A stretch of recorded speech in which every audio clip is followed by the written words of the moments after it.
بسم اللہ الرحمن الرحیم۔ السلام علیکم۔ سحری کے وقت روزہ رکھ کر کھانے پینے کی جو پابندی لگتی ہے وہ شام کے وقت ختم ہو جاتی ہے۔ اس پابندی کے اٹھ جانے کو افطار کہا جاتا ہے۔ اسلام میں روزے کی افطار کرنے کا مسنون وقت غروب آفتاب ہے۔ اس سے تعلق رکھتی حدیث بخاری شریف میں درج ہے۔ حضرت عمر بن خطاب رضی اللہ تعالیٰ عنہ کہتے ہیں، رسول اللہ صلی اللہ تعالیٰ علیہ وسلم نے فرمایا، جب رات اس طرف سے آئے اور دن اس طرف چلا جائے اور سورج غروب ہو جائے تو روزے دار کے افطار کا وقت ہو گیا۔ اس سے یہ بات صاف ہوتی ہے کہ جب سورج غروب ہو جائے اور مغرب کے جانب سے رات کی تاریکی چھانا شروع ہو جائے تو وہ اس بات کی نشانی ہے کہ روزہ افطار کرنے کا وقت ہو گیا ہے۔ ایک حدیث میں ہے کہ حضور اکرم صلی اللہ تعالیٰ علیہ وسلم نے فرمایا، میری امت میرے طریقے پر رہے گی جب تک افطار میں ستاروں کا انتظار نہ کرے گی، لہٰذا افطاری میں اتنا انتظار کرنا کہ خوب ستارے نکل آئیں جائز نہیں ہے۔ مستحب وقت یہی ہے کہ غروب آفتاب کے بعد روزہ افطار کر لیا جائے۔ اسلام سے پہلے اہل کتاب یعنی یہودی اور نصارہ کے روزہ افطار کرنے کا یہ دستور تھا کہ وہ روزہ اس وقت کھولتے تھے جب آسمان پر ستارے اچھی طرح چھا جاتے تھے، اور افطاری میں جتنی دیر کرتے تھے اس کو اچھا سمجھتے تھے اور اس دیر کو تقویٰ قرار دیتے تھے، یعنی دیر سے روزہ افطار کر کے یہ ظاہر کرتے تھے کہ وہ کھانے کو بےتاب نہیں ہیں۔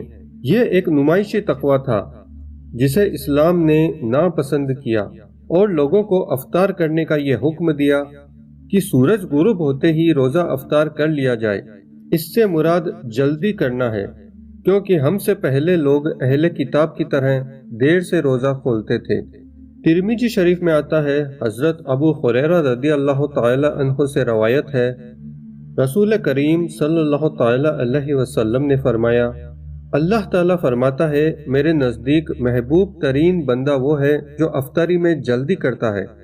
افطاری میں جلدی کرنے سے یہ مطلب نہیں کہ ابھی افطار کا صحیح وقت نہ ہو اور روزہ افطار کر لیا جائے۔ افطار کے وقت میں ابھی شک ہو تو اس صورت میں افطار کرنے سے قضا ضروری ہے۔ افطار کی سنت چیزیں، رزق حلال سے جو مل جائے اس سے روزہ افطار کیا جائے، مگر نبی پاک کی سنت ہے کہ روزہ کھجور یا پانی سے افطار کیا جائے، اور آپ کا بھی یہی طریقہ تھا کہ آپ تازہ کھجور سے افطار کرتے۔ اگر کھجور نہ ملے تو چھہارے سے روزہ افطار کرتے، اور اگر اتفاق سے وہ بھی نہ ملتی تو پانی کے 1-2 گھونٹ پی کر افطار کر لیتے۔ ابن ماجہ میں آتا ہے، حضرت سلیمان بن عامر رضی اللہ تعالی عنہ سے روایت ہے، رسول اللہ صلی اللہ تعالی علیہ وسلم نے ارشاد فرمایا کہ جب تم میں سے کوئی افطار کرے تو کھجور سے کرے، اگر کھجور نہ مل پائے تو پانی سے کرے، کیونکہ یہ ایک پاک چیز ہے۔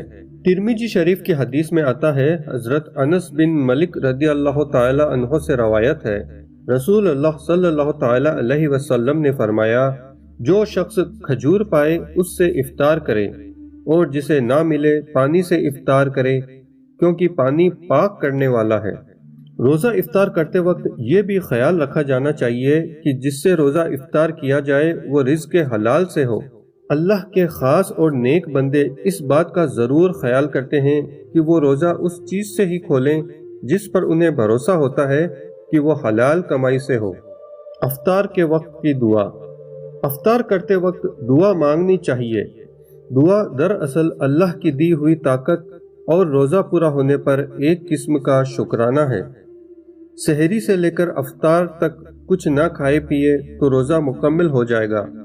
اس کے ساتھ ہی اگر اللہ کی یاد کی جائے اور ان تمام حقوق کو پورا کیا جائے جو عبادت کے لیے ضروری ہوتے ہیں تو اس طرح سے روزہ کے اثر میں اضافہ ہو جائے گا۔ اگر اللہ کی یاد میں کوتاہی کی جائے گی، روزہ تو پورا ہو جائے گا لیکن روزے کے اجر اور لذت میں فرق آ جائے گا۔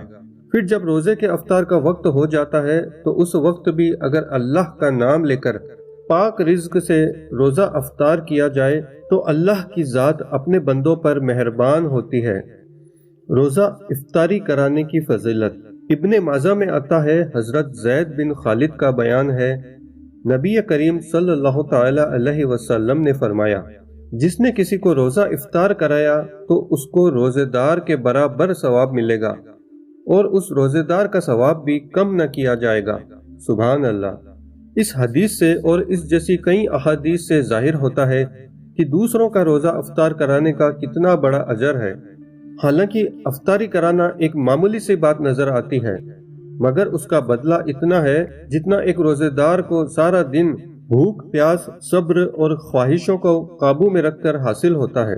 کسی کو افطار کرانے کی نیت یہی ہونی چاہیے کہ افطاری رضائے الہی کی خاطر کرائی جائے، اور افطاری کے وقت جتنے روزے داروں کی افطاری کا انتظام کیا جائے سب کو ایک جیسی ہی افطاری دی جائے۔ افطاری کرانے میں ریاکاری یا دکھاوے سے بچتے ہوئے صرف اللہ کو راضی کرنے کی نیت سے ہی افطاری کرانی چاہیے۔ رمضان کے مہینے کی فضیلت اور مسائل کا بیان جاری رہے گا، ہمارے ساتھ بنے رہیے۔ ویڈیو پسند آنے پر لائک ضرور کریں، چینل کو سبسکرائب کر کے بیل آئیکن پریس کریں، اپنے دوستوں کے ساتھ شیئر بھی کریں۔ جزاک اللہ۔ اللہ حافظ۔